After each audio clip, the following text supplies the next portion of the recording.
¿Qué tal? ¿Cómo están? Bienvenidos, gracias por estar con nosotros. Bueno, Carlos Artiga, Lorena Mengíbar y su servidor estamos listos para comenzar la emisión de Hechos AM. Gracias por acompañarnos, compañeros, bienvenidos. Comenzamos y terminamos.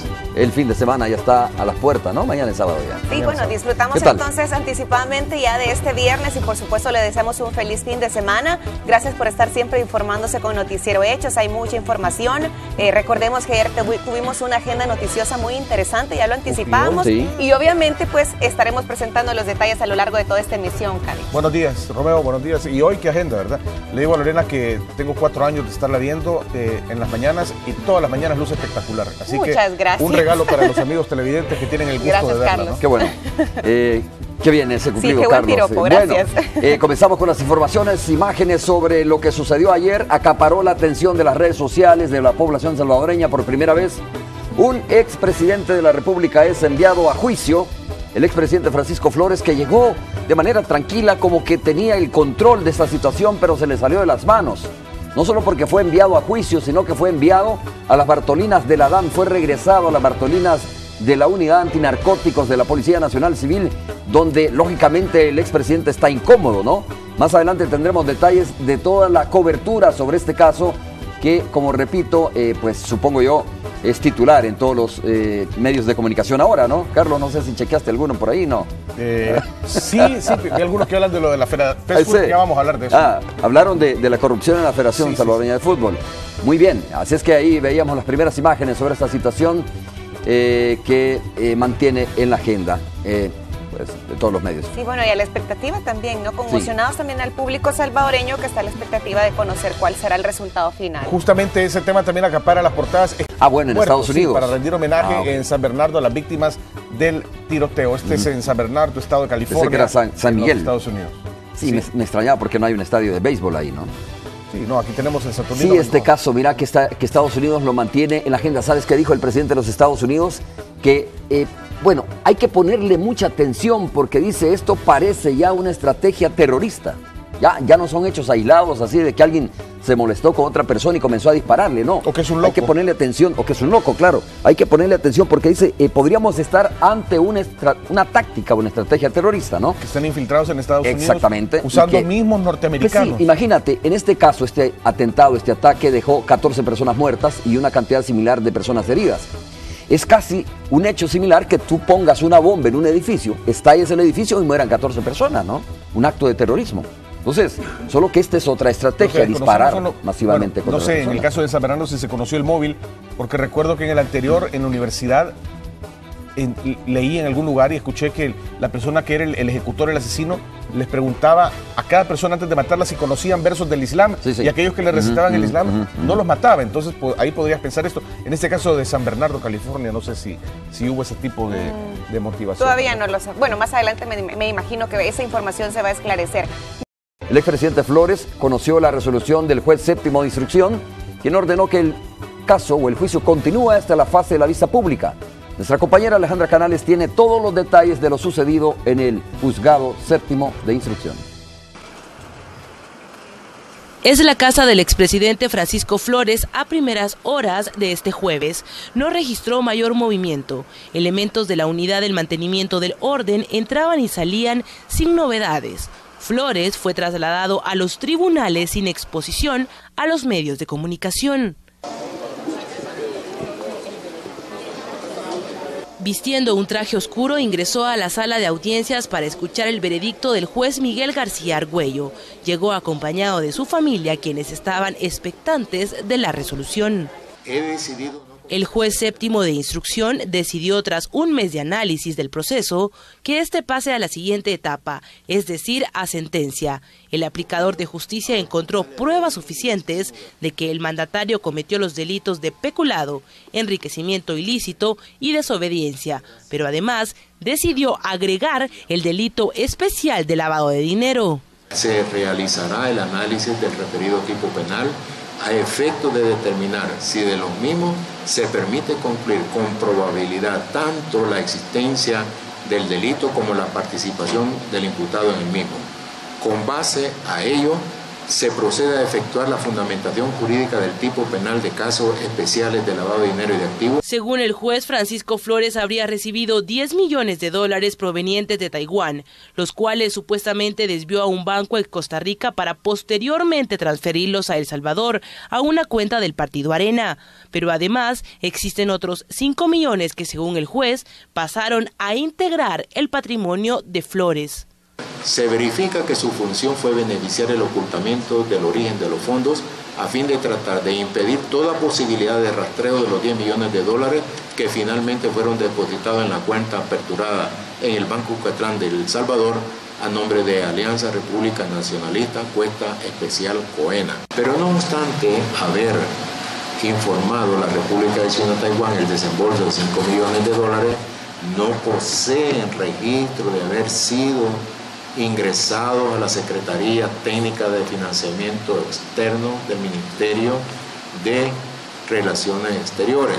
A lo largo del proceso se habló de 10 millones, pero luego de la resolución del juez, ahora se hablan de 15, donados por la cooperación taiwanesa para obras sociales tras los terremotos de 2001.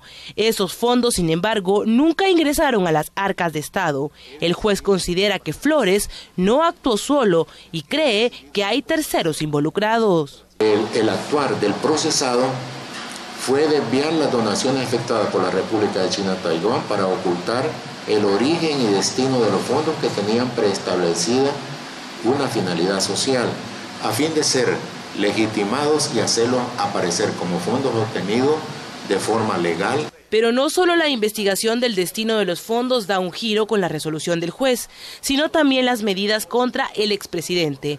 Flores ya no gozará de arresto domiciliario, sino que deberá esperar la otra fase del proceso judicial en una Bartolina. La decisión del juez tomó por sorpresa a su familia, que en todo momento estuvo en la sala.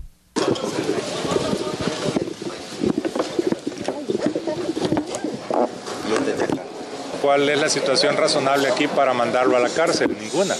Simple y sencillamente es una decisión de querer mandarlo a la cárcel nada más. El señor está a disposición, como se llama, de los tribunales, se ha comparecido a todas las audiencias y que más cuidado que la Policía Nacional Civil que lo está verificando. Mientras los querellantes aplaudían la resolución, la Fiscalía se mantenía cautelosa. Recuérdese que él es autoridad, él es el administrador de justicia y tiene perfectamente la facultad para tomar esas decisiones. Sí, pero ¿está satisfecha la Fiscalía? Por supuesto que es una decisión del juez que tiene que respetarse y acatarse. Satisfecha porque creo que se nos ha garantizado los derechos que como sociedad civil tenemos, ¿verdad?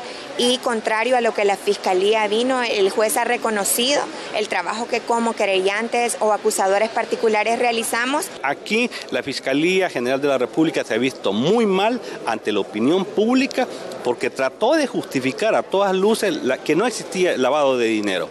Eso está comprobado, el juez ha hecho la relación de toda la prueba que lo demuestra. Unos minutos transcurrieron y la defensa solicitó impugnar el arresto y la permanencia de la querella en el proceso, argumentando falta de legalidad. Además, advirtió que buscará apelar el fallo en una instancia superior. Todos los jueces, saben que no pueden haber acusaciones sorpresivas. De ese quinto delito que él se ha inventado al día de ahora, no hay ni siquiera acusación.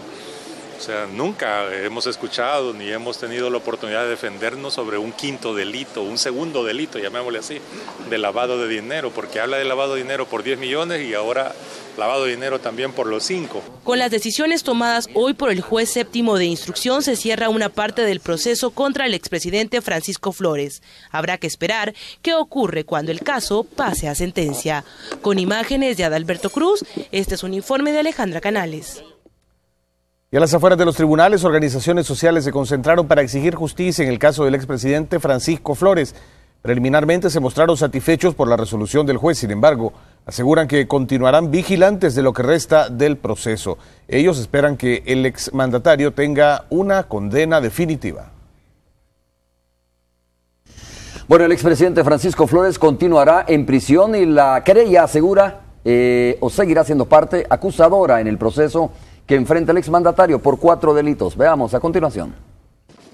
El juez séptimo de instrucción, Miguel Ángel Argüello, no admitió los recursos de revocatoria que presentó la defensa del expresidente Francisco Flores, que pedía que se retirara la querella del proceso y que el exmandatario continuara guardando prisión en su casa. Ya que no se ha determinado de forma puntual, objetiva y motivada, ni siquiera una razón que habilite la interposición del recurso invocado. Resulta imperioso determinar un real agravio. La defensa dijo que apelará a la decisión del juez y para eso tienen 5 días hábiles para realizar la diligencia. Por otro lado, los querellantes dicen que la resolución de Argüello tiene fundamentos legales. Hay jueces que responden a poder político, poder económico, también hay jueces que se apegan a la Constitución y a la ley, ¿verdad? Tal es el caso del juez séptimo de instrucción en este caso. Obviamente, como se llama, y ustedes lo acaban de ver, no fundamenta nada, sino que solamente trata de decir esto se va a hacer en esta forma definitivamente. Hacer uso del recurso de apelación. ¿Esto cuándo sería presentado? Tenemos que, que esperar a que nos entregue la copia y tenemos que prepararlo, no es así.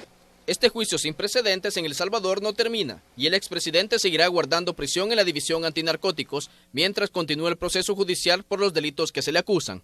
Con imágenes de Gonzalo Tejada, informó Inmar Batres.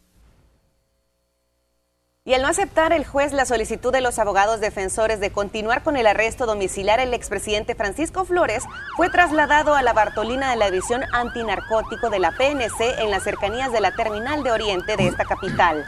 Este viernes el exmandatario amaneció en este lugar, mientras los abogados presentan la apelación a una instancia superior en un periodo de 5 días que establece el Código Procesal Penal.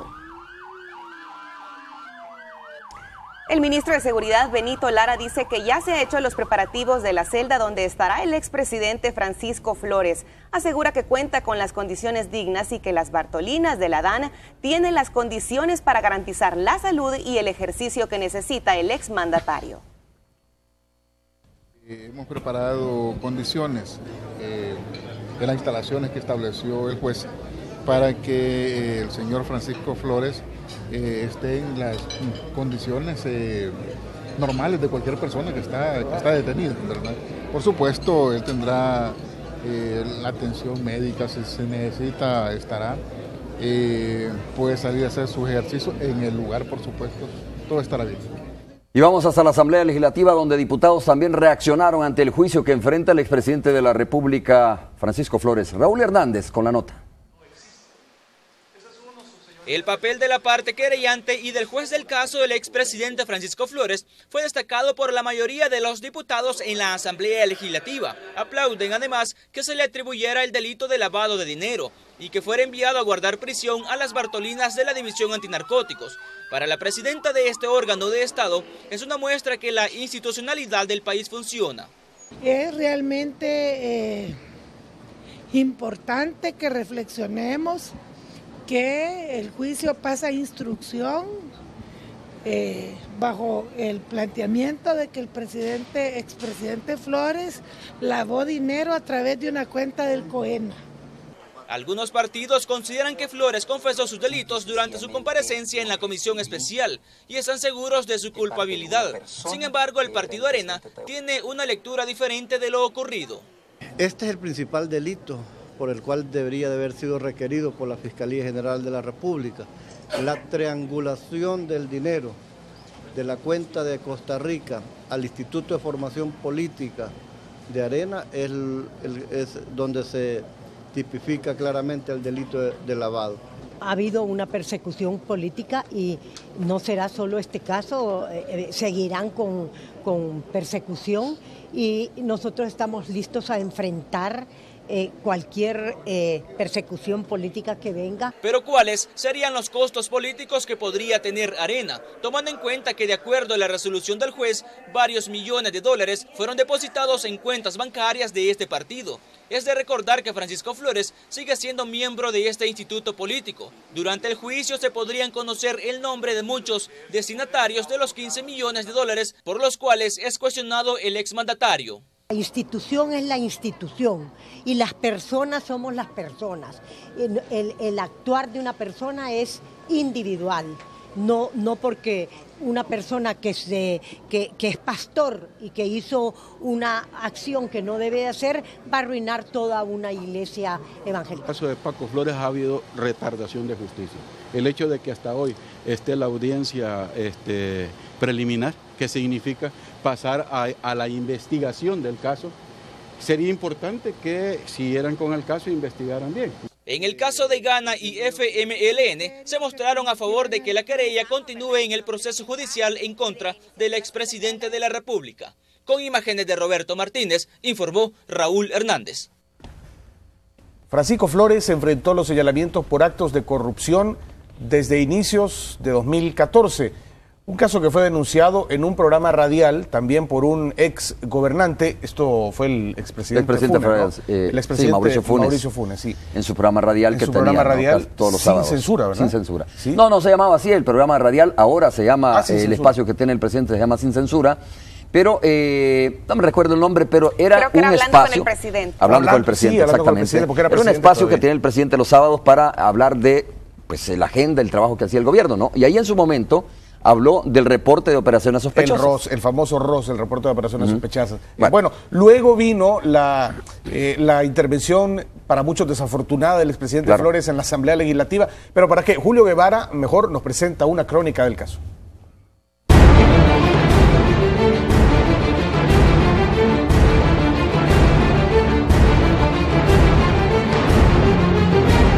Las investigaciones contra el expresidente Francisco Flores iniciaron el 7 de enero de 2014. La Asamblea Legislativa conformó una comisión especial para dar con el paradero de $10 millones que China Taiwán donó durante su gestión. Simple y sencillamente los recibí de parte de una persona que era el presidente de Taiwán y me los entregaba a mí. El caso cobró fuerza mediática cuando el expresidente Funes hizo público un reporte de operaciones sospechosas.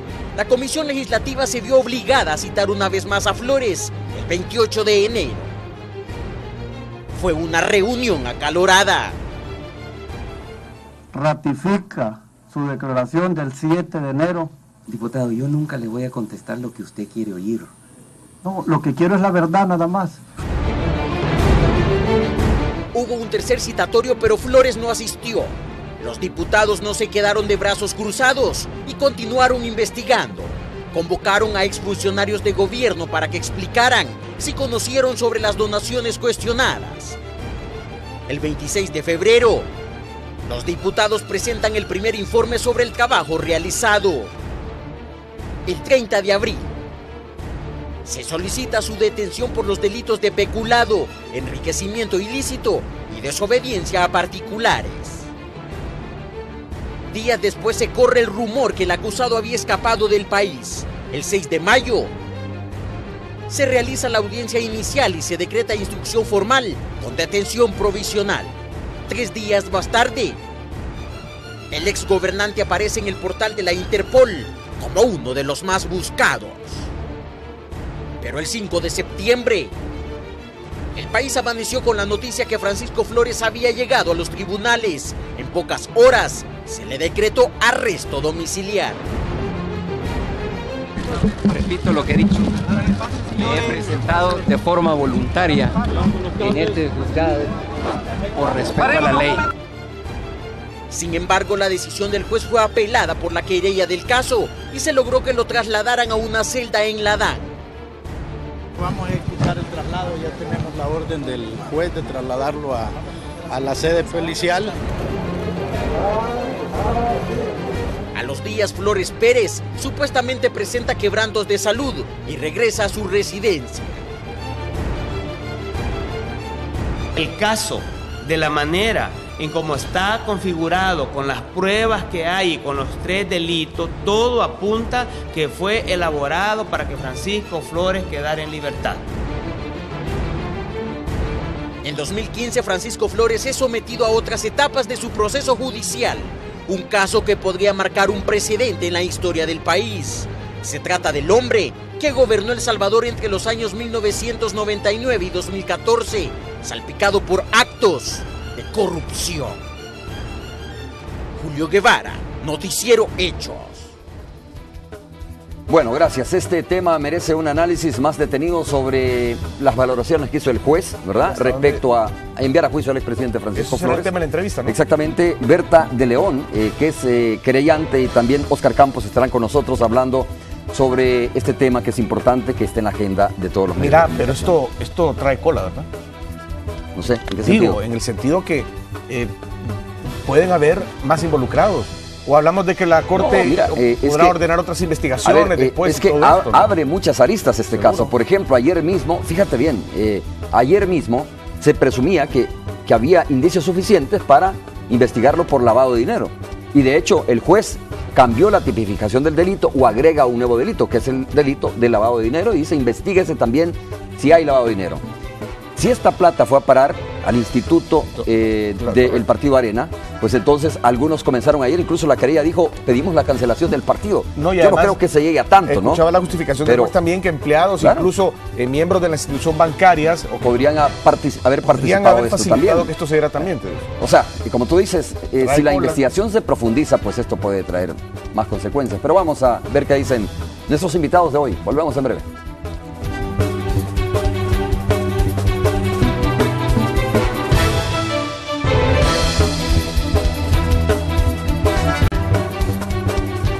Gracias por continuar informándose con Noticiero Hechos. Ahora la noticia es el arzobispo de San Salvador, Monseñor José Luis Escobar Alas, quien desmintió a una mujer que lo acusó de intentar callar un caso de violación cometido por un sacerdote. Los detalles en la siguiente nota. Ese hombre me violó constantemente hasta llegar a parir. Este es el último caso de un supuesto abuso sexual cometido por un sacerdote. Esta mujer salió a señalar directamente a un religioso que estuvo destacado en Mexicanos, con quien dice, luego de un largo historial de violaciones, procreó un hijo. Ella señala además que el arzobispo de San Salvador le dio un cheque por $5,000 para que callara el suceso.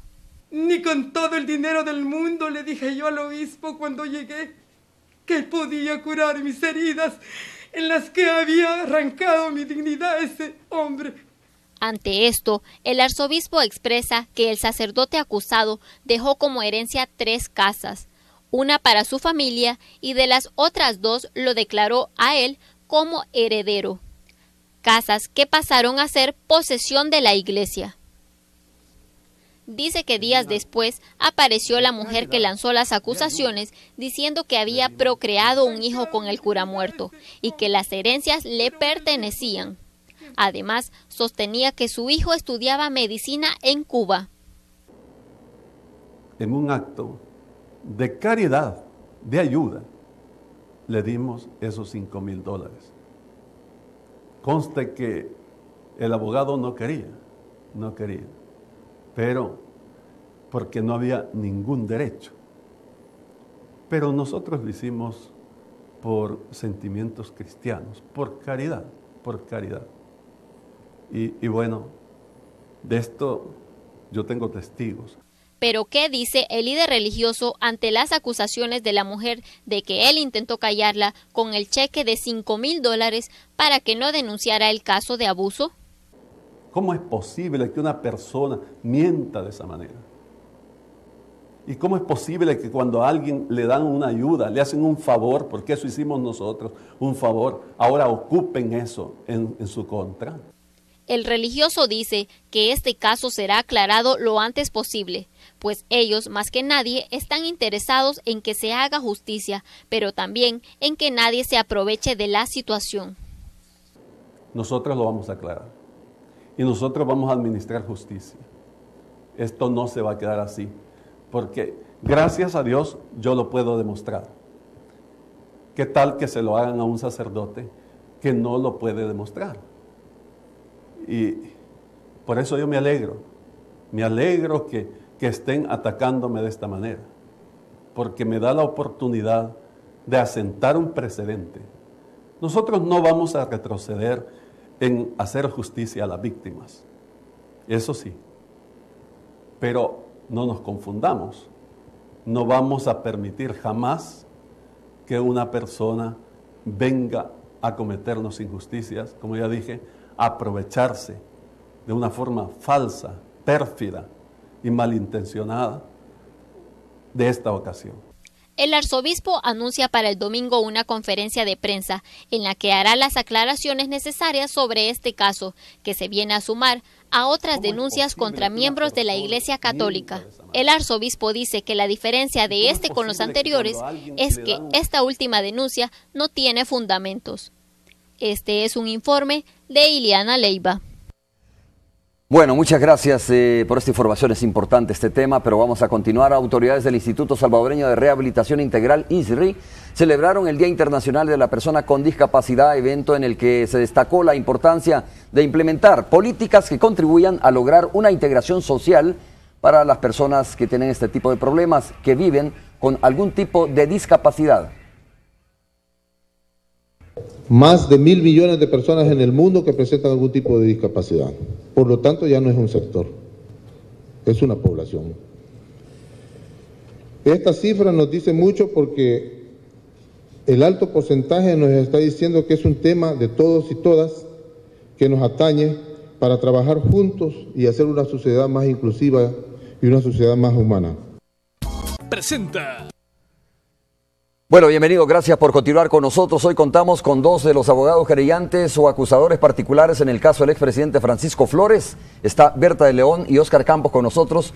Bienvenido, gracias por estar con nosotros. Vía microonda vamos a tener la opinión de un ex magistrado de la Corte Suprema de Justicia, Ulises del Dios Guzmán, porque ayer, cuando le pregunté en Radio Sonora, que tenemos ahí también una entrevista, decía, yo lo hubiese dejado libre. Pero bueno, esa es su opinión, lo vamos a conocer más adelante. Bienvenido, Óscar, muchas gracias por estar con nosotros. Gracias, Romeo, un placer estar acá. Bienvenida, Berta, también muchas gracias por acompañarnos. Bueno, ustedes saben, para poner en contexto, que durante el proceso en contra del expresidente Francisco Flores, la Fiscalía documentó que 15 millones de dólares que fueron donados por el gobierno de Taiwán para obras de reconstrucción de los terremotos del año 2001, usted recuerda, fueron desviados mediante una operación que supone, entre otras cosas, indicios de lavado de dinero, según dijo el juez. Según el juez, 5 de esos 10 millones, o de los 15 millones de dólares, mejor dicho, fueron a el patrimonio del expresidente Francisco Flores. Los otros 10 millones de dólares, según el mismo juez y la investigación, habrían ido a cuentas del Partido Alianza Republicana Nacionalista Arena, por lo menos al instituto del Partido Alianza Republicana Nacionalista Arena. Así es que vamos a comenzar preguntándole a nuestros invitados de hoy, ¿cuáles son, según ustedes, como querellantes, los elementos que valoró el juez, Berta, para enviar a juicio al expresidente Francisco Flores?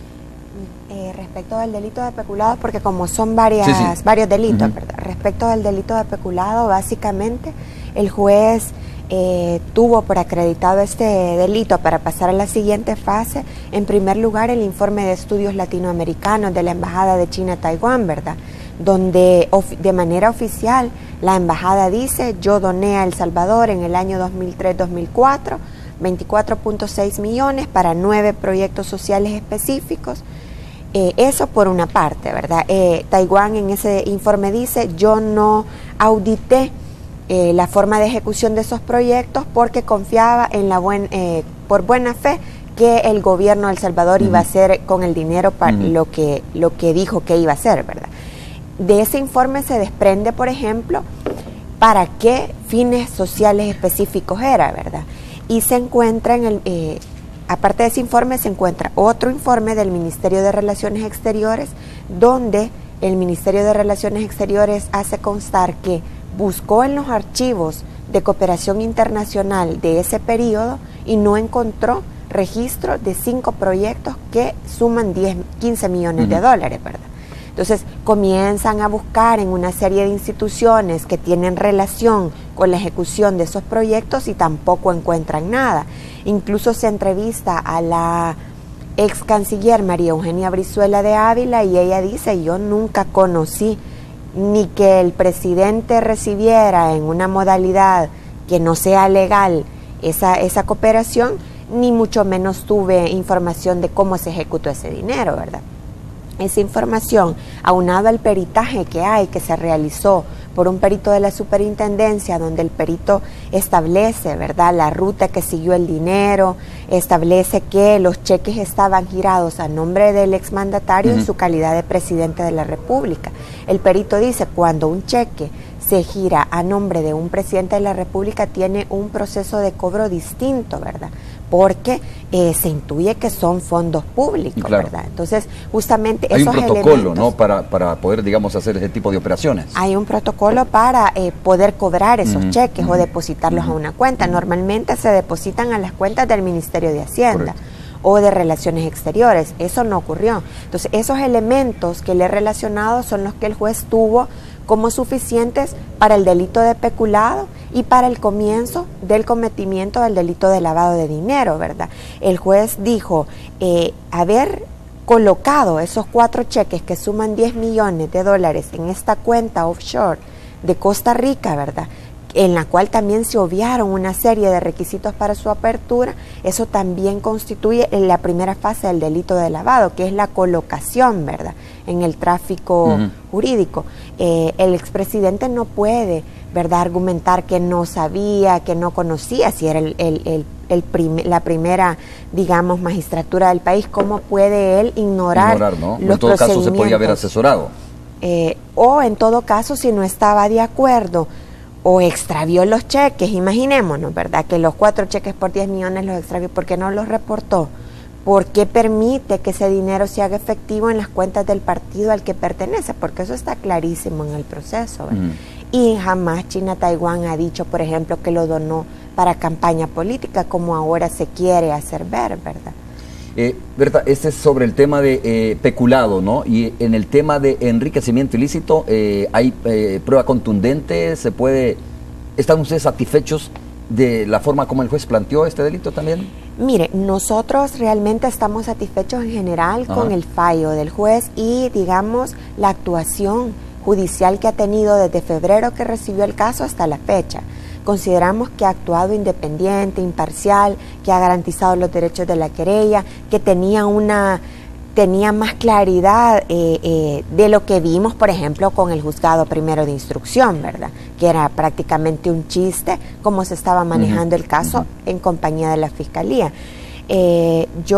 Bueno, partiendo de esto, estamos satisfechos con el fallo en todo, ¿verdad? El auto de apertura a juicio por todos los delitos, la manera que ha interpretado los hechos y la prueba que hay. Eso sí, hay falencias. Por ejemplo, hasta ahora no se ha presentado el reporte de operación sospechosa ni el informe de inteligencia financiera. Eso tiene que presentarse porque también viene a robustecer el delito de lavado. Y el juez lo ha ordenado, ¿verdad? Nosotros se lo hemos pedido en 7 oportunidades, ¿verdad? Hasta fuimos amenazados por la Fiscalía en ese tema, pero no, la Fiscalía no ha cumplido con su deber de incorporar esa prueba, ¿verdad?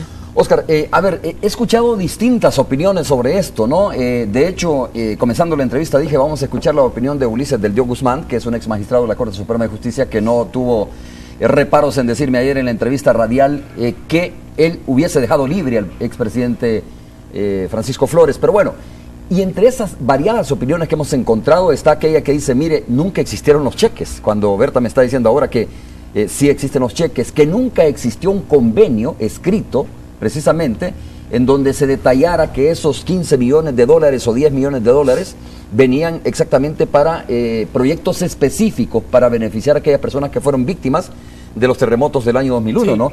¿Existe documentación de verdad concreta sobre este caso? Sí, la verdad que sí existe. Recordemos que China Taiwán en sus informes que brindó, uno de estos a regañadientes después de que el expresidente Funes mandara a llamar a la representante consular de El Salvador en China Taiwán y le dijera al gobierno de China Taiwán que si no le entregaba la información iban a retirar la representación. Estos informes que han venido y que el Ministerio de Relaciones Exteriores recibe, que posteriormente, después de una larga lucha para que fueran incorporados, son incorporados al expediente judicial, señalan que efectivamente este convenio o no existía un convenio como tal, pero en base a la confianza y en base a la larga trayectoria de donación que había tenido el gobierno de China Taiwán con El Salvador, es que no se hace ese tipo de convenios. Se hablan que los cheques no existen, al contrario, los cheques existen, fueron emitidos por la cuenta del International Bank of China, con sede en Nueva York, y firmados por la Embajada de China Taiwán en El Salvador, entregados al expresidente. ¿Qué sucede con los cheques originales? Una vez que son cobrados en cualquiera de las agencias, estos regresan al banco emisor.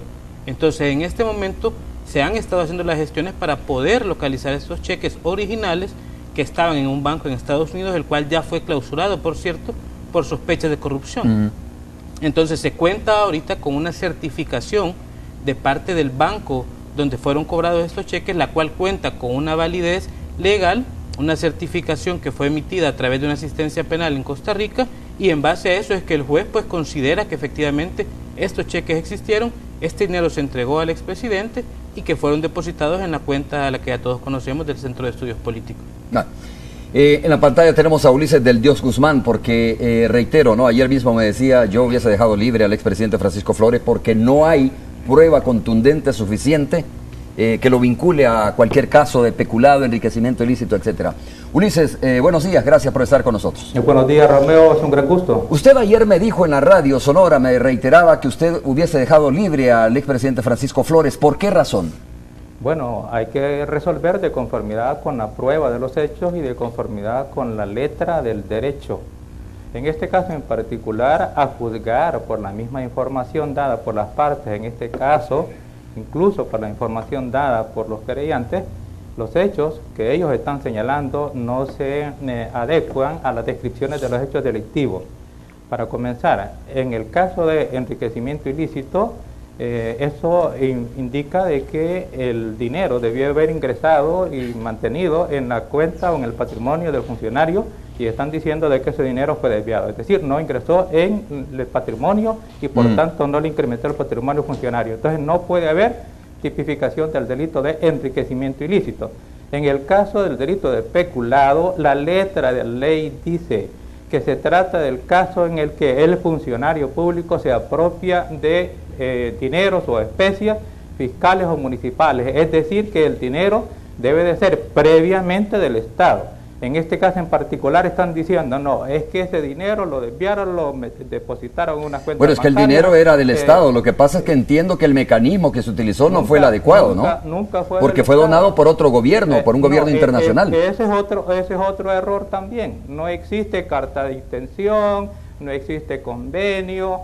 Dicen que existe documentación en Taiwán, pero Taiwán no saca ningún documento que haya firmado o convenido con el Estado de El Salvador. No lo ha hecho público, tal vez. Es una información de Taiwán posterior al hecho, de un gobierno opositor al siguiente gobierno. Estas cosas no se hacen en el aire, que en base a la buena voluntad, a la confianza.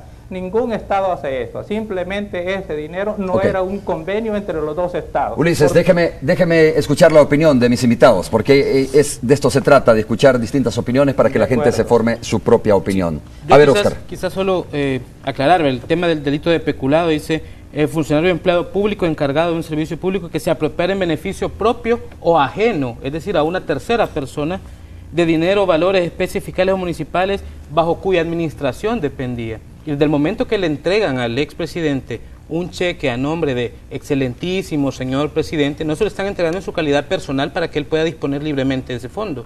Desde ese momento se presume que ya son fondos públicos y así lo hace ver el juez. Así lo hace ver también toda la investigación que se ha realizado por parte de la Fiscalía, que ese dinero ya correspondía a fondos públicos que no ingresan a las arcas del Estado porque el señor expresidente no los ingresó mediante los mecanismos legales conducentes. Eso en el tema del delito de peculado. Y si bien es cierto, el de enriquecimiento ilícito no hay un aumento patrimonial según la declaración de patrimonio de salida del expresidente, pero recordemos que hasta el momento la Corte Suprema de Justicia y la Sección de Probidad no han terminado el examen de probidad que se realiza. Ellos mismos le dijeron al Instituto de Acceso a la Información que no lo habían hecho.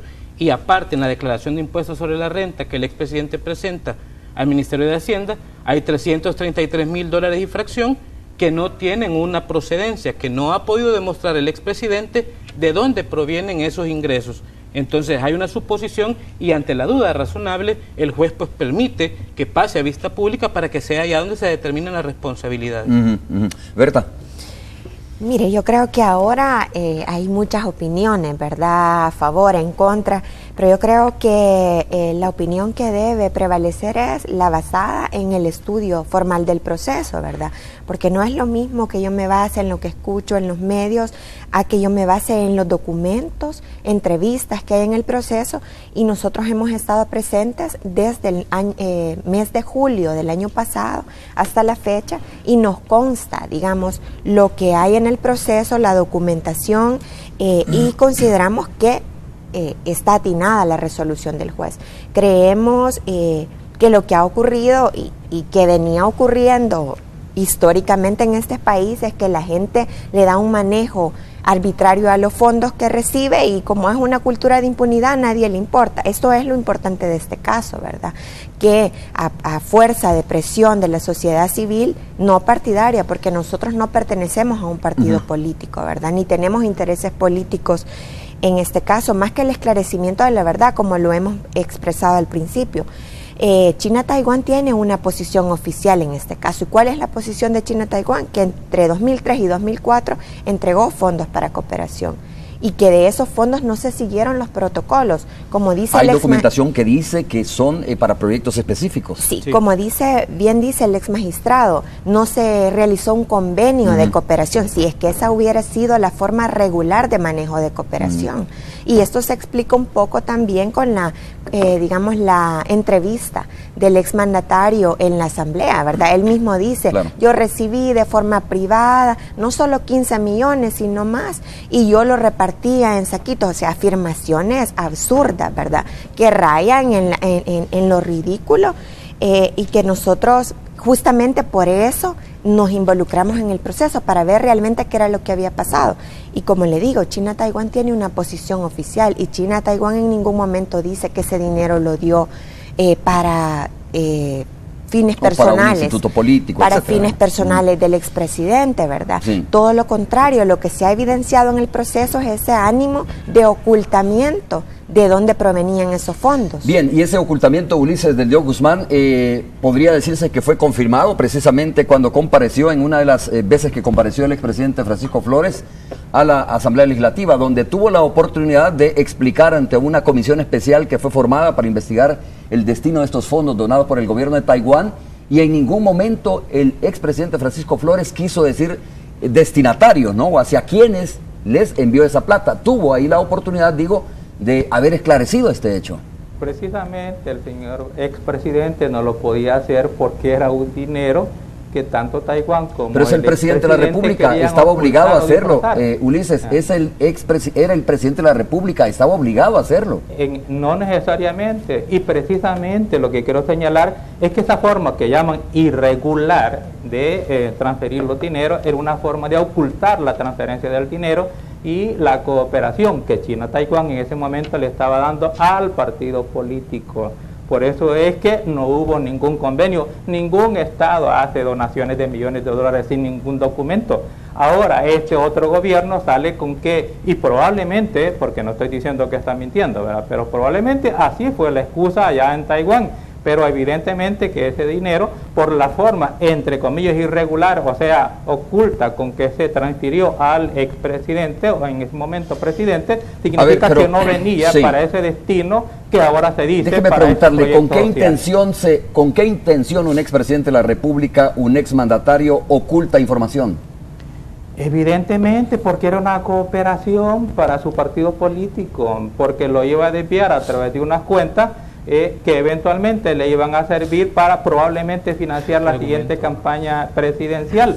Pero ahora de lo que se trata ¿Y ese delito cómo se llama, Ulises? Delito de peculado. ¿Cómo se llama ese delito? Desviar fondos donados por un gobierno extranjero a un expresidente o a un presidente. Se podría siquiera debatir en qué irregularidad se cae o si se cae en algún ilícito. ¿Esa es una irregularidad o es un delito ese, Ulises? ¿Es una irregularidad o es un delito ese? Eso debe estar tipificado, ¿no? Pero en este caso en particular no se trata de discutir si hay algún delito, sino que si hay o no los delitos que le han imputado. Y en eso no coinciden, no hay tipicidad. Bueno, ok. Volvamos a una intervención de ustedes, Ulises. Gracias por haber estado con nosotros. Quería escuchar su opinión respecto a este tema. No sé si tiene algo que agregar antes de terminar la intervención. Bueno, quizás importante preguntarle a usted, antes de darle la palabra a mis invitados nuevamente, al final, ¿sobre qué cree usted que decidió el juez entonces enviar a juicio al expresidente?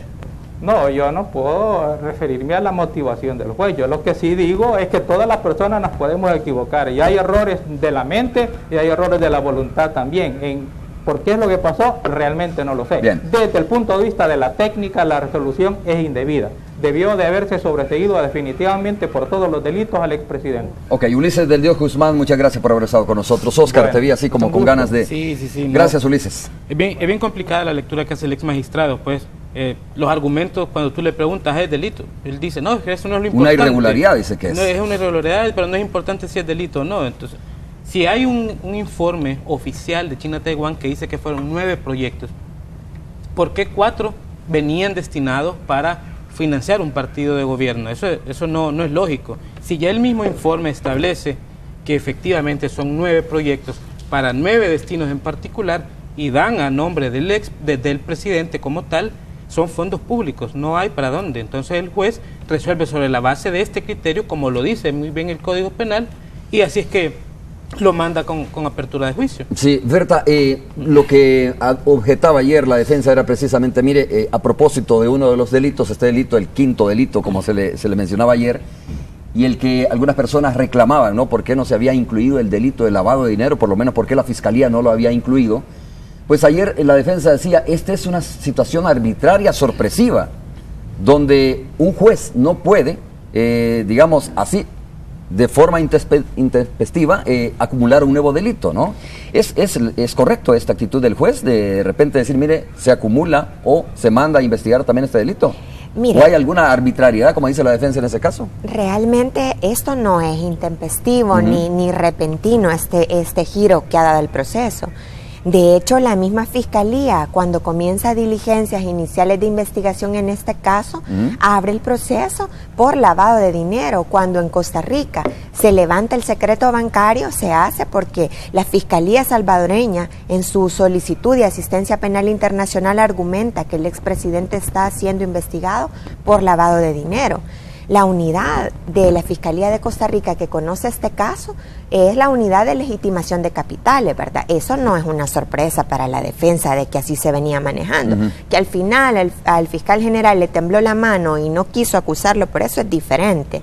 Pero que hay elementos y que hay otros partícipes en este caso, eso es clarísimo, ¿verdad? Entonces, por otro lado, el juez séptimo de instrucción, desde hace desde que conoce el proceso, advirtió una posible modificación, ¿verdad? Y una posible inclusión del delito de lavado de dinero. Y justamente lo advierte para eso, para garantizar el derecho de defensa del expresidente. No es cierto que hasta ahora se sacó una carta y dijo... Nosotros también en nuestro dictamen de acusación que presentamos en mayo de este año, también lo pedimos, ¿verdad? La única que se había quedado ausente en esta petición era la Fiscalía, ¿verdad? Que también hacía muy buen equipo con la defensa. Entonces, pero esas son cuestiones que han pasado en el proceso y que muchas veces la gente no conoce, ¿verdad? Pero sí, no es cierto que fue una decisión arbitraria e intempestiva del juez. Bueno, vamos a hacer la pausa, regresamos en breve porque hay bastante que hablar sobre eso también. Me quiero detener un poco en el tema del lavado de dinero, ¿no? ¿Cuáles son los indicios que ha encontrado la investigación? Ustedes como creyentes, ¿qué indicios ven o qué elementos pueden mostrar, ¿no? Para decir que tiene razón el juez al haber incluido este nuevo delito en la investigación contra el expresidente Francisco Flores. ¿Cómo se plantea el proceso de hoy en adelante? ¿Qué tan contundente es? Porque viene la fase de sentencia, ¿no? Donde, de acuerdo a lo que he leído, el planteamiento de la Fiscalía ha sido bastante débil en este caso. Volvemos en breve, vamos a escuchar también al abogado defensor del expresidente Francisco Flores. Bueno, estamos de regreso, gracias por continuar con nosotros. Vamos a escuchar al abogado defensor del expresidente Francisco Flores. Vamos a ver qué dijo respecto a este caso. ¿Cuál es la situación razonable aquí para mandarlo a la cárcel? Ninguna. Simple y sencillamente es una decisión de querer mandarlo a la cárcel nada más. El señor está a disposición, como se llama, de los tribunales, se ha comparecido a todas las audiencias y que más cuidado que la Policía Nacional Civil que lo está verificando. Bueno, parece que la molestia principal de Joya era el hecho de que fue enviado a una Bartolina nuevamente el expresidente Francisco Flores y no continúa en arresto domiciliario como estaba anteriormente, ¿no? Esto es una decisión que el juez la valoró, luego de haber escuchado, por supuesto, de haber expuesto los motivos. Antes de escuchar su opinión respecto a este tema, si tiene razón, si hay razón por la cual el juez haya mandado nuevamente a la Bartolina al expresidente, hemos hablado de alguna manera de los $10 millones que fueron enviados a una cuenta a Costa Rica y luego regresados aquí a El Salvador con destino al partido Alianza Republicana Nacionalista Arena, que es lo que ha dicho la investigación. Pero estamos hablando de 15 millones y los otros 5 millones de dólares, Oscar, ¿cuáles son los datos que se tiene de esto? ¿Qué rastreo se tiene? ¿Dónde podrían haber ido a parar 5 de los 15 millones donados por el gobierno de Taiwán? Sí, precisamente en ese sentido es que se enfoca el delito de enriquecimiento ilícito en uno de sus supuestos. Recordemos que el delito tiene 2 supuestos, el del incremento patrimonial y el del desvío que puede haber existido de estos otros fondos. Entonces la Fiscalía sostiene que estos 5 millones, como no hay un cheque que lo respalde, que haya sido cobrado en Costa Rica, digamos, como son los otros 4, presumiblemente fueron cobrados o fueron trasladados hacia alguna cuenta en la que haya tenido algún tipo de injerencia el expresidente y que todavía no se ha logrado rastrear. Recordemos que están como perdidos, por decirlo de esa manera. Hay fondos, hay paraísos fiscales donde no se registran este tipo de depósitos, este tipo de transacciones, y obviamente, así como se han evitado los controles para estos otros 4 cheques anteriores, probablemente para estos también se han evitado y no se han encontrado. Entonces, presumiblemente, teniendo también el incremento en sus rentas grabadas del expresidente durante esos años, se presume pues un enriquecimiento ilícito de parte de él. Aún está pendiente de demostrarse y es por eso que se ha pasado a la vista pública para poder verificar si los elementos con los que se cuentan actualmente permiten seguir fundamentando esa hipótesis o si efectivamente no se van a encontrar. ¿Y quién, a ver, Berta, quién tiene que profundizar en las investigaciones? ¿Es la misma Fiscalía la que tiene que profundizar o ustedes como querellantes tienen un papel importante para profundizar sobre el posible destino de esos 5 millones de dólares? Mire, definitivamente el monopolio, digamos, de la acción penal y la dirección funcional de la investigación lo tiene por mandato constitucional la Fiscalía. A ellos les correspondía haber establecido qué se hicieron esos 5 millones, porque tampoco es válido que la Fiscalía diga, como no encontramos rastro de estos 5 millones, los suponemos que los tiene Vaya, él. pero no está cerrado, ¿no? ¿Se puede seguir indagando sobre esto o no? No, a estas alturas, cuando ya el proceso pasa a la fase de sentencia, ya no se puede incorporar más prueba, ¿verdad? Ya la prueba ya se tiene por incorporada hasta la audiencia preliminar. Bueno. Entonces, esta es una ¿Se da omisión. por cerrado eso de los 5 millones? Mire, esto se va, de hecho el juez hace una relación entre el delito de peculado, enriquecimiento ilícito y lavado de dinero, ¿verdad? Con el tema del análisis tributario del expresidente.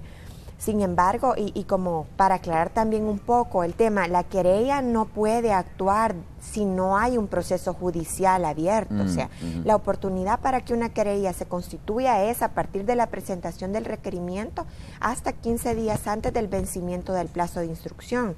Porque la gente dice, ¿por qué ustedes solo investigan al expresidente y no a otros expresidentes? Por ejemplo, porque no es facultad de nosotros, ¿verdad? Legal, sino que nosotros nos podemos... Ustedes intervienen cuando ya hay un proceso abierto. Cuando ya está un proceso. Nosotros lo que podemos es denunciar. De hecho, en este caso sí hicimos, empezamos a presionar, denunciando en conferencias de prensa y este tema. Pero no tenemos, digamos, facultad coercitiva y que la policía nos va a obedecer a nosotros y que la gente la vamos a citar y va a comparecer. Berta, volviendo al tema, ¿dónde se constituye el delito o por lo menos dónde están los indicios para haber acumulado este delito, ¿no? Que es el que, digo, de alguna manera, aquellos que quieren ver preso al expresidente Francisco Flores, porque esto es así.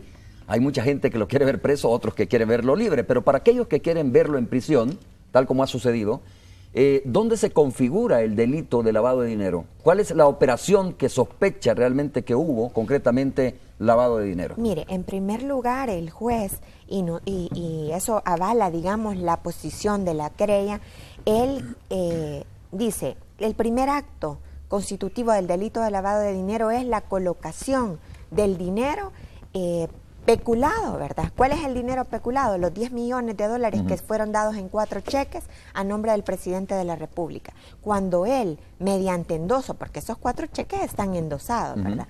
Ese dinero, endosado por el presidente Flores. Se colocan en esa cuenta a nombre de una persona jurídica privada, ¿verdad? Porque el Centro de Estudios Políticos, doctor José Antonio Rodríguez Port, es una persona jurídica de derecho privado, ¿verdad? No es, digamos, una institución estatal que él depositó el dinero y que después de ahí se siguió otro curso diferente. No, esa es una persona jurídica privada.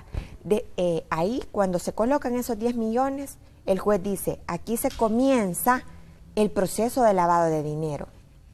de esa cuenta, ¿qué es lo que está establecido en el proceso? Que de esa cuenta de Costa Rica se hacen transferencias cablegráficas, donde varias transferencias, ¿verdad?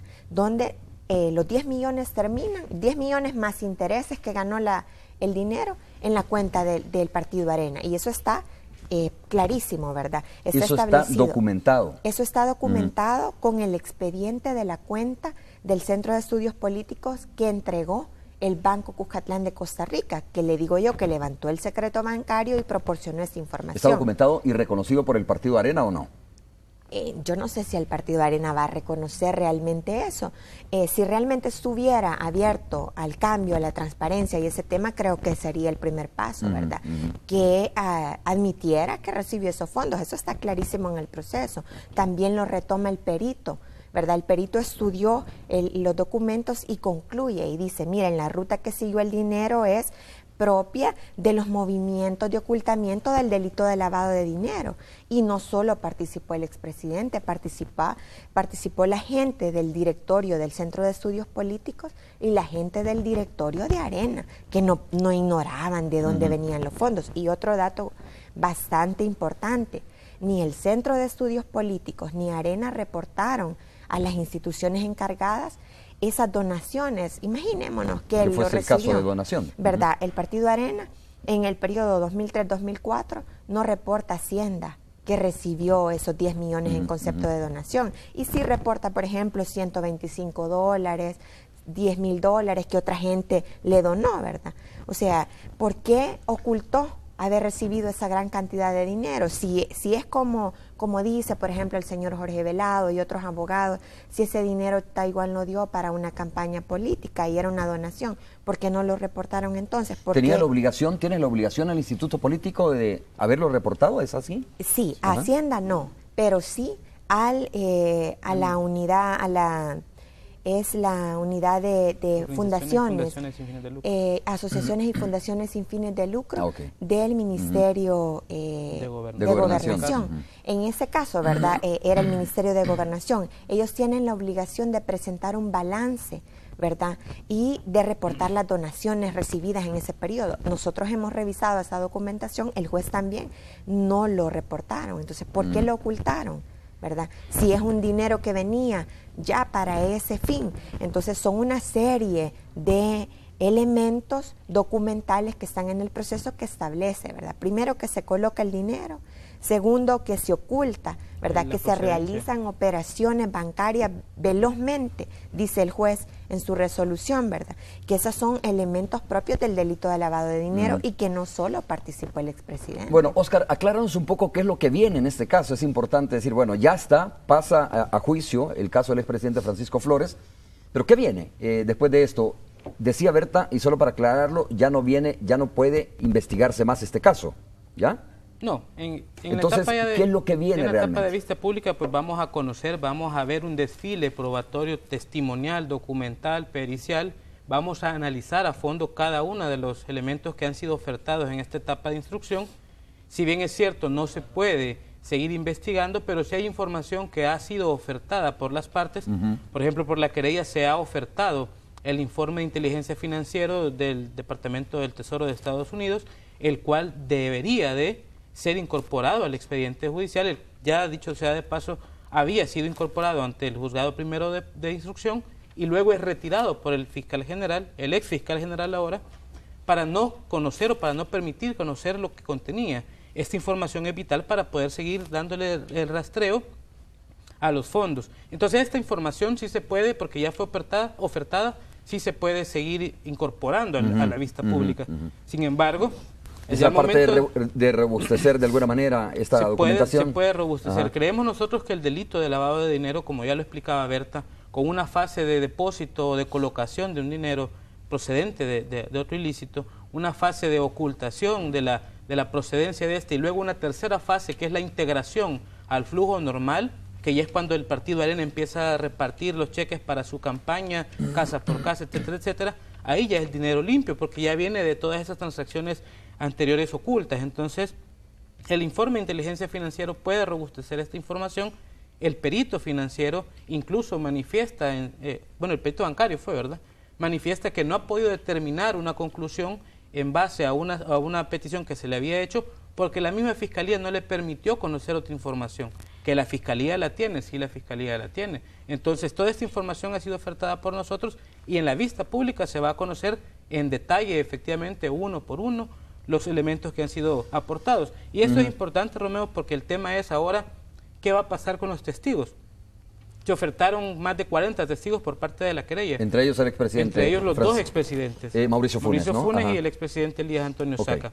Ahora estará pues también de ellos, así como lo vinieron denunciando en meses anteriores, que al momento de que sean llamados a la vista pública, pues corroboren la información que han brindado, corroboren las actas de entrevista que ya se les han efectuado y que colaboren con el proceso para poder conocer la verdad efectivamente sobre Oye, Oscar, ¿la Fiscalía ya no tiene nada más que hacer en este caso? La Fiscalía debe de robustecer sus acusaciones. Recordemos que ellos deben de preparar ya su estrategia en base a los delitos por los que ellos están considerando acusar, o que acusaron más bien, que serían enriquecimiento ilícito, peculado y desobediencia. Entonces, ellos deberán de robustecer, pero a la vez deberán de cumplir con las órdenes que el tribunal les mande. Si el tribunal les dice que deben de incorporar algún documento a petición de la querella o por parte del juez para mejor proveer, deberá la Fiscalía también de hacerlo. ¿Y qué papel juega, Berta, entonces específicamente, vuelvo al tema de lavado de dinero, la Fiscalía? Bueno, ustedes dicen, ya está la documentación presentada, ¿no? Hay indicios muy fuertes de que se dio transacciones con el ánimo de lavar dinero en esta operación. Pero ¿qué papel juega de hoy en adelante? Porque el juez manda a investigar, dice, a investigar el delito de lavado de dinero. ¿Significa entonces que está mandatando?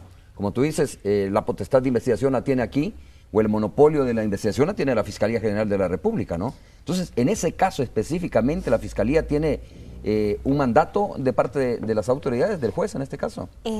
Respecto a otros partícipes del delito de lavado de dinero, sí tiene todas las facultades de iniciar una investigación, ¿verdad?, aparte de este proceso.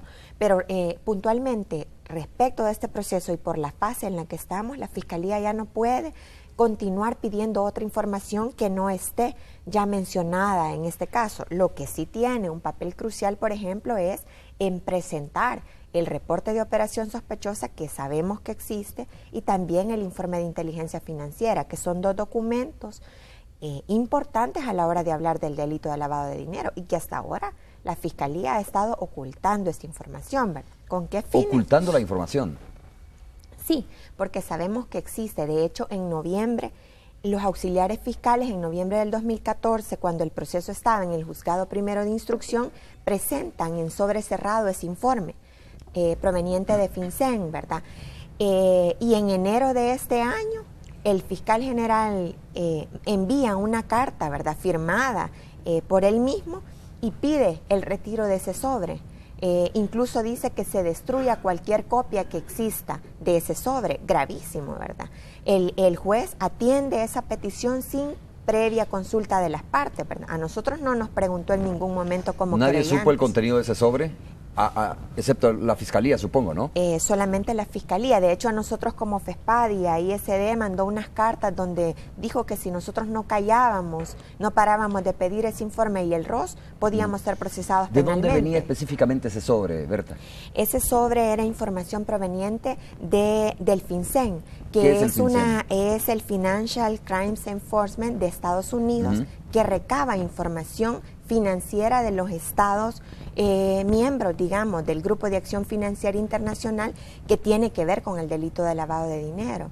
Entonces, del cual el ex fiscal, por cierto, era el presidente en ese momento.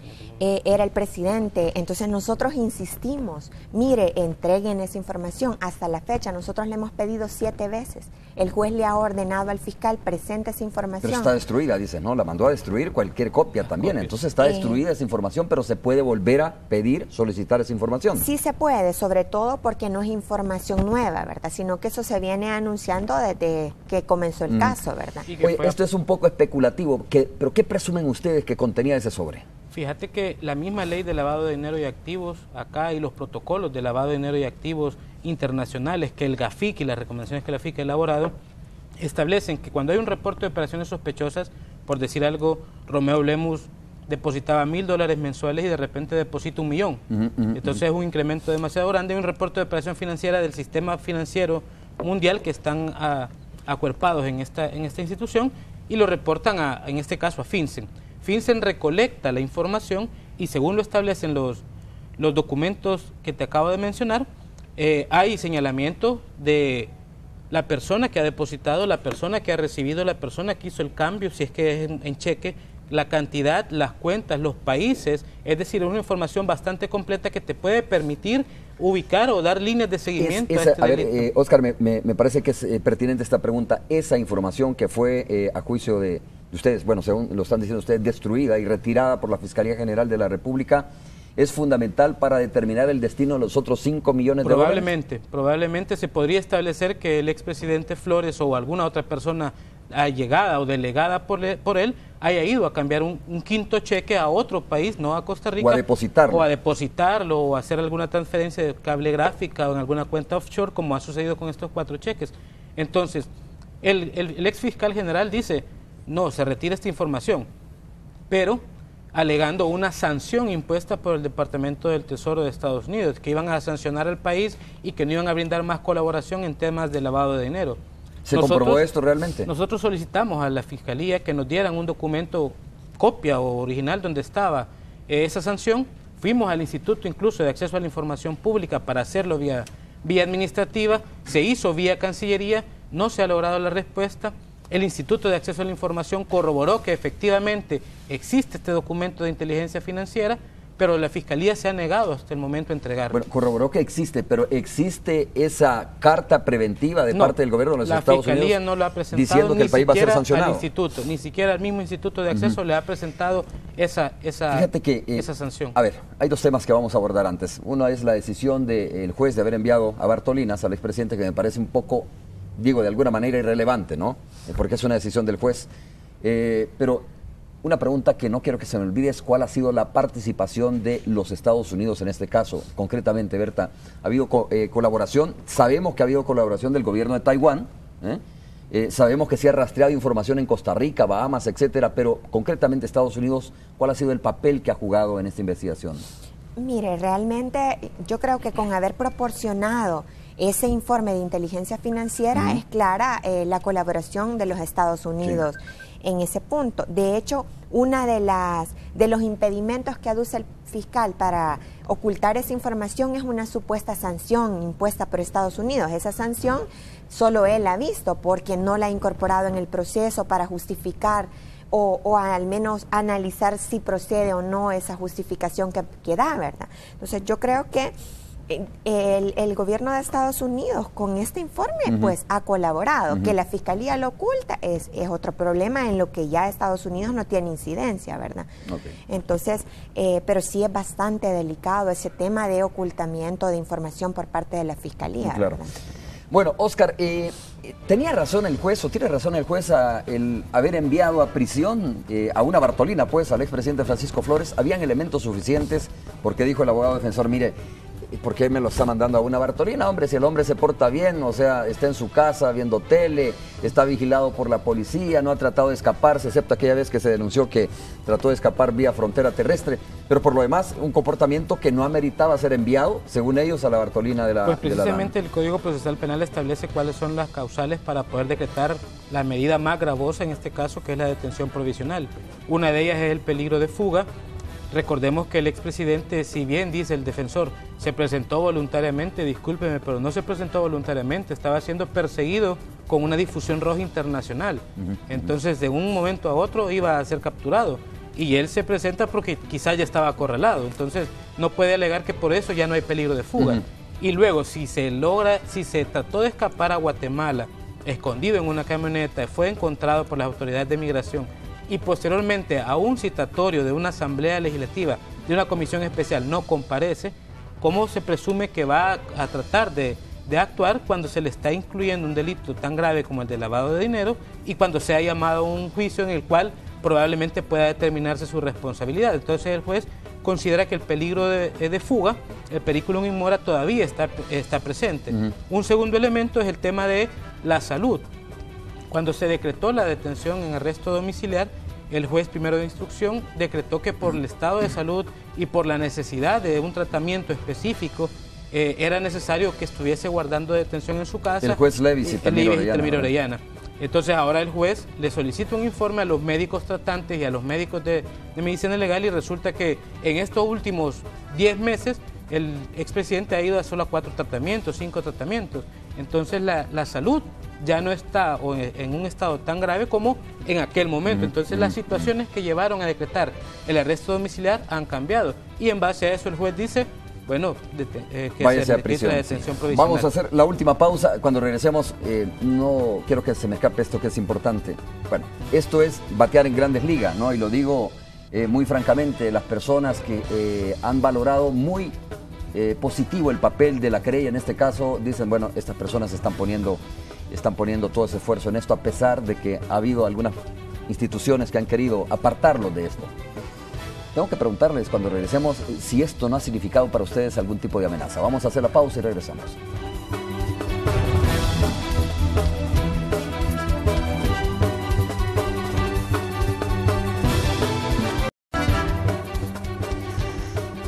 Bueno, tengo apenas unos 6 minutos para hablar sobre este tema. Pues sí, porque en efecto, ¿no? En las redes sociales se reconoce la labor de la querella. Algunos obviamente le critican, esto es como normal en un proceso judicial de este tipo, sobre todo un proceso donde está vinculado un expresidente de la República, y ahí sale esta conclusión de que es batear en Grandes Ligas esto. Berta, supongo que esto significa presiones para ustedes, ha significado otro tipo de situaciones. Concretamente preguntarte, ¿ha habido alguna amenaza particular hacia ustedes o alguna coacción realmente? Mire, digamos, el actuar en general de la Fiscalía con nosotros ha sido bastante hostil, ¿verdad? De hecho, en la audiencia preliminar llegaron, por ejemplo, a pedir que nos excluyeran, ¿verdad? Uniéndose a la defensa. Pero aparte de esto, hemos tenido, y después de la celebración de la audiencia preliminar, por ejemplo, seguimientos. Yo hablo en mi caso, sí, claro, ¿verdad? Claro. Seguimiento de carros que van casi que saliendo de Fespada hasta donde yo vivo. Obviamente son acciones que, si bien es cierto, no es que me han llamado y me han amenazado, pero constituyen intimidación, ¿verdad? Ahora bien, yo creo que ni mi persona ni los demás compañeros con los que estamos trabajando el caso vamos a, digamos, ceder a esa presión, ¿verdad? Y a esa intimidación. Yo creo que estamos en un buen momento para que la sociedad civil se involucre en estos procesos que tienen que ver con transparencia, anticorrupción y esto. Y es comprensible, digamos, que la gente que se siente tocada en este tipo de casos reaccione de esta forma, porque no es cualquier gente, ¿verdad? Gente claro, que ejerce poder político y que hay muchos intereses, ¿verdad? Solo vea también el tema que ahora muchos grandes abogados, ¿verdad?, se están pronunciando para defender al expresidente. Entonces, sobre la base de meras percepciones personales del caso. Entonces, eso también constituye como parte de la desacreditación que pretenden hacernos. Nosotros hemos hablado sobre la base de prueba, ¿verdad? Hemos insistido en diferentes espacios sobre lo que ha pasado en este caso y creo que no vamos a ceder a presiones de ningún tipo, vamos a llegar hasta donde tengamos que llegar. Oscar, tu opinión sobre esto, pero agregarte, bueno, dijo la defensa ayer que no entendía en calidad de qué están ustedes haciendo la querella, ¿no? Y que no habían documentado realmente jurídicamente su participación. No saben, él no entiende, dice, a quién representan ustedes, si a ONG, sociedad civil, y que no están debidamente acreditados. La ley es clara en ese sentido, pues la representación de la querella puede hacerse a través de las asociaciones que tienen una personería legal establecida en el país, máxime en aquellos delitos oficiales o delitos cometidos por funcionarios públicos, y también cualquier ciudadano puede intervenir cuando haya un interés difuso, un interés colectivo, como lo es en este caso. El hecho que dijera, mire, pero ni siquiera son ciudadanos, si tanto los carnets de abogado como los DUI establecen la nacionalidad salvadoreña, el lugar y fecha de nacimiento, la capacidad legal que se adquiere después de los 18 años, entonces son meras acusaciones para tratar de desvirtuar el trabajo de la querella. Si te fijas, la misma defensa, en lugar de venir en sus intervenciones a defender, valga la aclaración, a su imputado, prefiere mejor atacar la legitimación de la querella para evitar que la querella siga siendo esa piedra en el zapato para la impunidad que ellos están buscando. Oye, ¿y esta es la primera vez que se muestra tan evidentemente una parte querellante o no? No sé si, o por lo menos se ha ventilado públicamente, quizás por el caso, ¿no? Sí, han habido casos, por ejemplo, en el caso de Baterías Récord hubieron querellantes también. Querellantes, en el caso del asesinato de los padres de la UCA también, pero en este caso, pues como es un tema de corrupción, es un tema ya después de la firma de los acuerdos de paz, entonces toma un poco más de relevancia el sentido de la querella y creemos que es el momento, como decía Berta, que la sociedad civil se pueda involucrar, que pueda hacer un ejercicio de contraloría, tanto a la función que ejercen este tipo de funcionarios, la Fiscalía, la Policía y los jueces, como también a la función contralora que se ejercen a los exfuncionarios. Y el juez finalmente, Berta, para ir terminando, validó entonces la participación de la querella, ¿no? Sí, él lo validó en dos sentidos, tanto como fundaciones y asociaciones, ¿verdad? Que así lo establece la ley, y como ciudadanos, ¿verdad? Nos reconoció esa calidad y esa facultad de exigir justicia, ¿verdad? Y poder garantizar nuestro derecho de saber la verdad, que son derechos constitucionales establecidos, ¿verdad? Y reconocidos en la Constitución. Bueno, Oscar, muchas gracias por haber estado con nosotros. Romeo, por la invitación, gracias, nosotros hemos seguido este caso, por supuesto, muy de cerca. Berta, también muchas gracias por haber estado con nosotros esta mañana. Gracias. Gracias a ustedes. Vamos a una pausa comercial. Cuando regresemos vamos a continuar. Carlos, y bueno, felices de poderlos acompañar y que pues, usted se puede informar junto con nosotros. Este día 4 de diciembre queremos aprovechar también para felicitar a todos los bomberos salvadoreños que están celebrando pues su Día Nacional del Bombero. Recordemos que ellos pues arriesgan su vida, están presentes en incendios, en desastres naturales, en accidentes de tránsito, dispuestos siempre a ayudar a la comunidad salvadoreña. Los felicitamos a todos ellos, seguramente hacen una gran labor de sacrificio donde el horario no cuenta y a veces ellos mismos tienen que poner en riesgo su vida para salvarla de otros. Constantemente, ¿verdad? En su trabajo, su labor implícitamente lleva el riesgo constante en la ejecución de su tarea para ayudar a los demás. En este caso, el trabajo de los bomberos puede ser reconocido este día como Día Internacional, ¿no? Día del Bombero Salvadoreño. Día del Bombero Salvadoreño, ok. Día del Bombero Salvadoreño. Entonces, en el fútbol hay bomberos también, hay técnicos que llegan a rescatar equipos y todos les dicen bomberos. Pero en este caso estamos hablando de los bomberos salvadoreños, a quienes les extendemos una muy efusiva un muy efusivo saludo en su día. Saben, en el marco del Día Mundial de la Lucha con las Personas con SIDA, la Asociación Atlacatl, con apoyo de ciclistas urbanos, la noche de este jueves se hicieron presentes al Salvador del mundo para realizar una carrera en solidaridad con las personas que poseen la enfermedad del y ahí estamos, vamos a ver qué es lo que sucedió en este marco. Por cierto, nos los encontrábamos ayer por la noche saliendo de Pizarrón todavía, cruzaba algunas calles de San Salvador saliendo de Canal 12 y veíamos todavía presencia de muchos ciclistas que tuvieron esta actividad. Herbert Vázquez con la nota. Esta ciclista hace señas a sus compañeros para que avancen. Esta no es una carrera cualquiera, es el apoyo que ciclistas urbanos les brinda a la Asociación Atlacatl, Vivo Positivo, en el marco del Día Mundial de la Lucha contra el SIDA. El mensaje de solidaridad que a través de los ciclistas urbanos se está enviando este día, que también se han unido en la conmemoración internacional de lucha contra el SIDA, es una actividad que se ha celebrado a nivel mundial. Pero también la Fundación Azteca de El Salvador se unió a esta noble causa. Queremos hacer conciencia aquí en la sociedad salvadoreña de que lo importante es la prevención, para evitar la enfermedad, su contagio y la propagación, y que entre más preparados estemos, más educados estemos, seremos más conscientes de este mal y cómo prevenirlo. Joana López, con 5 meses de embarazo junto a su esposo, dieron su apoyo participando. ¿Cuál es la importancia de apoyar a este tipo de actividades? Yo diría que la importancia es para saber si podemos padecer de eso, para tratarlo a tiempo si se puede. También evitar lo que es la discriminación de este tipo de personas. Cabal, sí, eso ante todo, de que discriminación no tiene que haber, porque todos podemos ser portadores del VIH y son como personas normales, pues aquí todos somos iguales, hay que tener igualdad.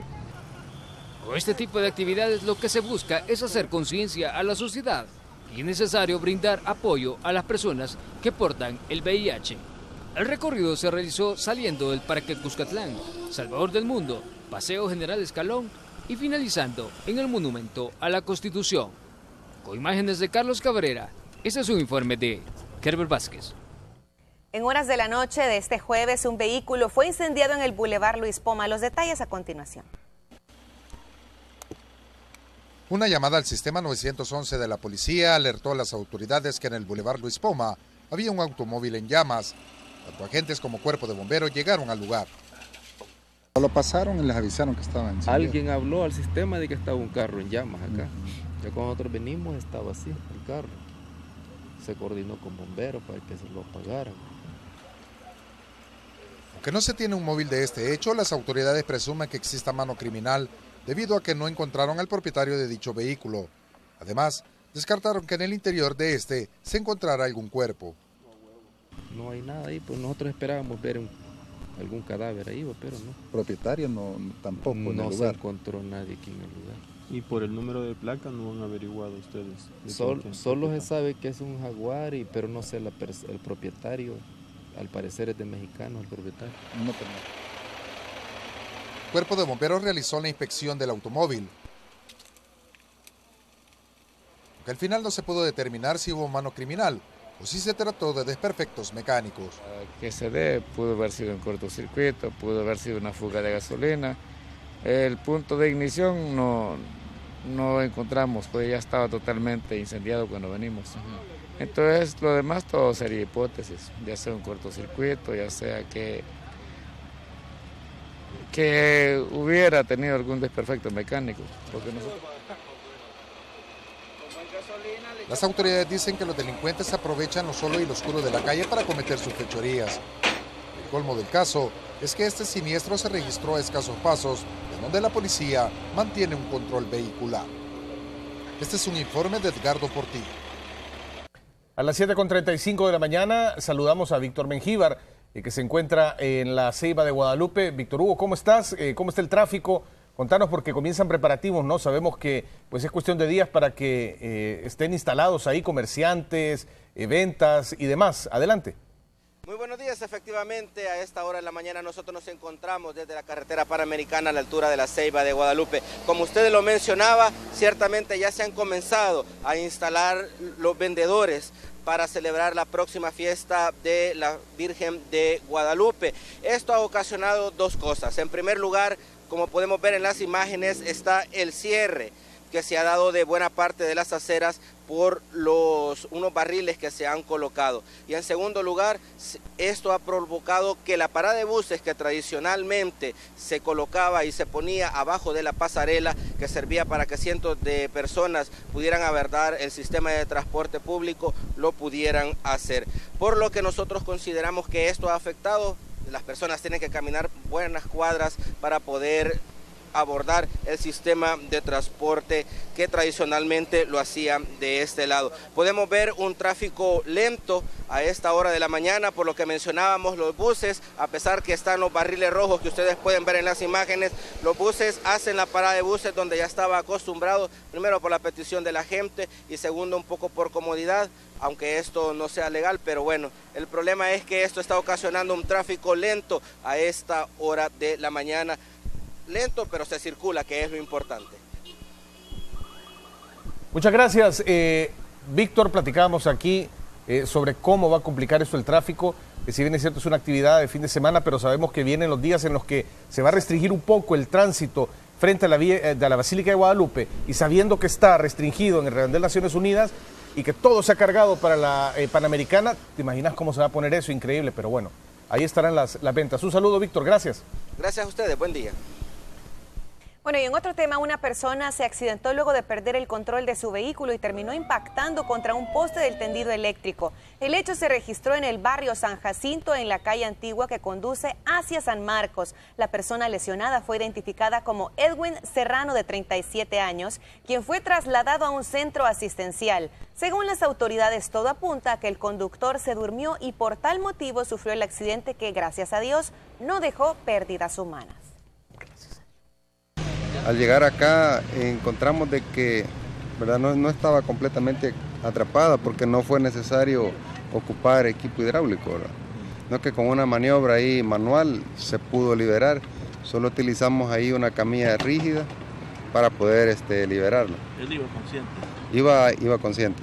¿Y que no les dijo qué es lo que le había pasado? Pues no pudo explicar, ¿verdad? Estaba ahí como una especie de shock, no pudo explicar lo que le había sucedido. Solo dice que cuando él reaccionó ya estaba colisionado con el poste. Vamos a otros temas. Una madre y su hijo fueron asesinados dentro de su propia casa al momento en que estaban dormidos. Este caso ocurrió en Sonsonate y Raquel Herrera nos tiene la información al respecto. Adelante, Raquel. Se trata de madre e hijo. Ambos fueron asesinados a primeras horas de este jueves. Las víctimas fueron sorprendidos mientras dormían en su vivienda, ubicada en un caserío remoto de Nahuelingo, Sonsonate. La señora presentaba un disparo, ¿verdad?, en su cuerpo, al parecer de escopeta y también con arma blanca, ¿verdad? Igual con el joven mencionado, quien presentaba lesiones con arma blanca. Los cuerpos de Dolores Armida Calderón, de 48 años, y Ernesto José Calderón, de 25, fueron encontrados en el corredor de esta vivienda semiconstruida de bajareque y adobe. Aunque la familia asegura que desconoce si ambos habían sido amenazados, las autoridades tienen más claro el panorama. Se encontraban dentro de la vivienda, al parecer como que hay una parte de la vivienda, la cual es de adobe, en donde está cubierto con nylon, y al parecer en ese lugar es donde aprovecharon los sujetos para cometer el hecho y entrar, ¿verdad?, y cometer el hecho. Al parecer sí había una amenaza de parte de sujetos de Mara de la zona, ¿verdad? ¿Contra ella o contra el muchacho? Pues al parecer contra la familia específicamente. El doble crimen sorprendió a los residentes de este cantón. Aseguran que las víctimas tenían al menos 10 años de vivir en el lugar y no eran personas conflictivas. Bien extraño, porque como les digo, ellos no veía que metieran así con nadie, no tenían enemistad. Pero el hecho fue así, Dios sabe y ellos. La señora a veces trabajaba de 6 a 5, venía allá en el último mes. Las autoridades hasta el momento no revelan si el hecho está vinculado con estructuras criminales que operan en la zona, aunque los residentes del cantón El Alemán confirman presencia de grupos delincuenciales en el lugar. El último hecho de violencia data de al menos 2 meses atrás. Con imágenes de Denis Bolaños, un informe de Raquel Herrera.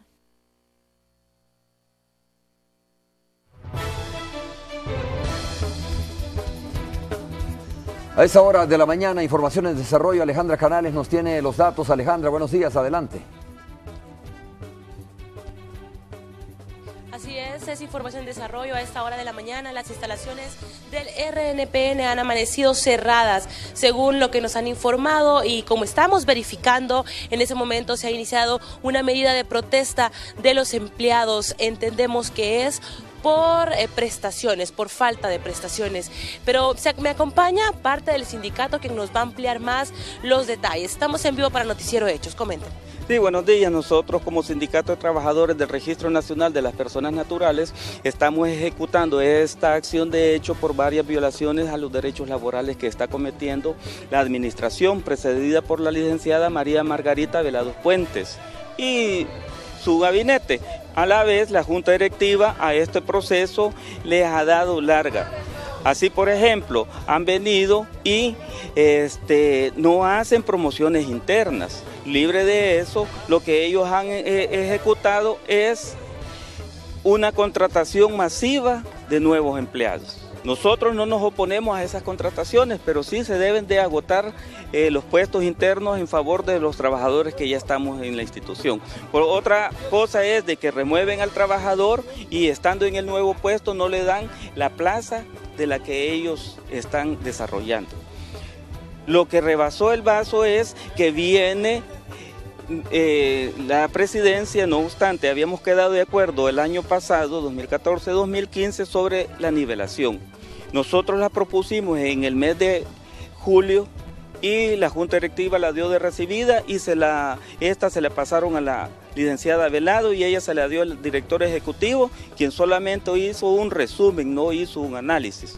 Posteriormente, a los 3 meses, le solicitamos audiencia para que vieran nuestro punto y ellos han venido dilatando esta situación, manifestando que la semana siguiente se va a ver este punto hasta el día de ayer. ¿Y hasta hoy no hay resolución? No, el día de ayer nos tuvieron por tercera vez parados en plantón y salieron a eso a las 5:30, 4:30 a decirnos que quedaba la sesión abierta y posiblemente la ven el día miércoles que viene. Okay, es importante también aclarar que platicábamos antes con usted y nos decía que es muy probable que los duicentros, los 20 duicentros a nivel nacional se unan a esta medida de protesta y vayan cerrando las instalaciones paulatinamente, ¿verdad? Como parte también de esta medida de presión. Se me agota el tiempo y tengo 30 segundos. Es afirmativo, vamos a empezar a cerrar escalonadamente, pero vamos a darle servicio a los señores de la tercera edad y casos especiales. Muchísimas gracias, ya lo escuchó usted, es información en desarrollo para que tome sus precauciones. Si necesita hacer algún trámite aquí en el RNPN o en los duicentros podría resultar con cierta afectación. En la emisión del mediodía vamos a ampliar los detalles de esta nueva medida de protesta. Regreso contigo, Romeo. Gracias, muchas gracias, Alejandra, por la información. Medicina Legal dio a conocer el balance de homicidios registrados en noviembre y la cifra de crímenes cometidos en 11 meses de lo que va de este año. Noviembre cerró con 231 crímenes menos comparado con octubre, que registró 684. A pesar de la reducción mensual, el director de Medicina Legal lamentó que la violencia continúe cobrando vidas. Ahora en noviembre fueron 15.1 homicidios diarios. De manera que esto se plotea, en total fueron 453 casos de homicidio, de los cuales fueron hombres 418 y mujeres asesinadas fueron 35. En cuanto a los departamentos más violentos en noviembre, San Vicente, Usulután, Cuscatlán, San Salvador y San Miguel son los primeros de la lista. Y entre los menos violentos, Morazán, Chalatenango y Aguachapán van a la cabeza. Mientras los municipios más violentos fueron Tecoluca, Usulután, San Salvador, Izalco y Apopa. Medicina Legal lamentó que buena parte de las muertes fueron menores. Entre los 15 y los 17, solo ese rango que es de los menores de edad, hubo 53 casos y 36 casos de 18 y de 19 años. La cifra que alarma son los 2.573 homicidios más registrados en estos 11 meses, comparado con el mismo periodo del año pasado. De enero a noviembre del 2014 y del 2015, 3.500 muertos en el 2014 y de enero a noviembre del 2015, 6.075 muertos. Las autoridades de seguridad están optimistas porque a partir de agosto, que se registraron más de 900 homicidios, las cifras han venido disminuyendo mes a mes. Pero como psiquiatra, Fortín Magaña ve con preocupación porque se necesitan planes más efectivos. Hay que buscar una solución para esto. Porque ya no solo es, miren, hay un problema, ahora encontremos una solución. Y la solución empieza por la reinserción. ¿Y tiene que ver con la policía? Sí, tiene que ver con la policía, porque hay gente que ya está metida en una vorágine de violencia que no se puede hacer nada y tiene que haber lo que se llama represión policial, que es una cosa fea que le toca a la policía y que le toca de verdad. Pero también otras cosas como la prevención del delito. Según Medicina Legal, en los primeros 2 días de diciembre ya se contabilizan 23 asesinatos, un promedio diario de 11. El director de Medicina Legal no comparte reducción de homicidio como lo afirman las autoridades de seguridad, debido a que la tendencia diaria es la misma a la registrada en 2012, cuyo promedio oscila entre 14 y 15 crímenes diarios. Con imágenes de Ricardo Tobar, un reporte de Claudia Cucho.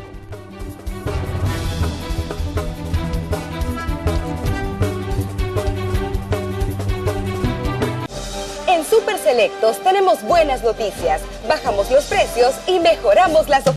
Murió Scott Weiland, pues vean ustedes, me sorprende porque es una banda muy representativa de los 90s, del grunge, al principio de esta década, y pues usted recordará canciones como Plush, como Interstate Love Song y muchas otras que tenían varios discos también, y pues bueno, ha fallecido otra figura del espectáculo, ¿no? Vamos a cerrar con el dato curioso. Lo teníamos ya desde hace varios días, lo veníamos guardando, es este tema interesante. Se han puesto a pensar que no todo está quieto, porque estamos en la Tierra, sí, estamos parados, y luego usted puede pensar, no se mueve nada, pero mientras usted piensa que no se mueve nada, la Tierra está girando, y este movimiento de rotación que nos enseñan en el colegio, que es el que hace la Tierra sobre su propio eje, ¿no? Sí, es de 500 metros por segundo, o sea, Cada segundo que pasa, la Tierra recorre 500 metros a esa velocidad. Pero eso no es nada comparado al movimiento de traslación, que es el que hace alrededor del Sol. Mientras nosotros aquí pensamos que nada se mueve, la Tierra está viajando cuando está haciendo su movimiento de traslación, oiga bien, a una velocidad muchísimo más rápido, ¿no? Que estos 500 metros, estamos hablando de 30 kilómetros por segundo. Wow. ¿Te imaginas? No son 30 kilómetros por hora como cuando vas en el carro. No, son por 30 segundo. kilómetros por... Ya avanzamos, 30 kilómetros. A esa velocidad vamos en el planeta girando en el alrededor movimiento de del Sol, traslación. en el momento de traslación. ¿Te imaginas? Cosas que uno no se detiene a pensar a veces. Sí, ¿verdad? son Pero dos es movimientos, curioso, ¿verdad? El de diferente. rotación que va sobre su eje Y el traslación alrededor del Sol. que va. Y hay otros más. Descubrí también, viendo esto, que hay otros... ¿Cómo lo descubriste? Bueno, leyendo, Romeo, como hay que hacer para descubrir varias cosas, ¿no? Leyendo nada más y siendo curioso, preguntando. Sí, claro. Sí, y Bueno, es que son datos curiosos, Carlos, que a veces nosotros damos por sentado, pero la verdad que la comunidad científica nos sorprende con nuevos conocimientos sin pensarlo, ¿no? Así que bueno, a veces para nosotros también es un descubrimiento. Este movimiento, bueno, la rotación, la traslación y uno que hace de manera perpendicular, porque la galaxia, sabías que va, la foto que nos enseñan siempre de la Vía Láctea, del sistema solar, es el Sol al centro y los planetas alrededor como si fueran discos colocados, pero en realidad es que es una espiral. Entonces este movimiento en espiral que realiza el planeta lo hace en conjunto con los otros planetas también, y eso no es ni traslación ni rotación, o sea, es otro tipo de movimiento que tiene la planeta. Bueno, con eso terminamos. Gracias, Carlos, gracias, Lorena, gracias a ustedes. Nos vemos el próximo lunes. Feliz Es todo. viernes. Buenos días. Es como, ¿has visto las cadenas de agua?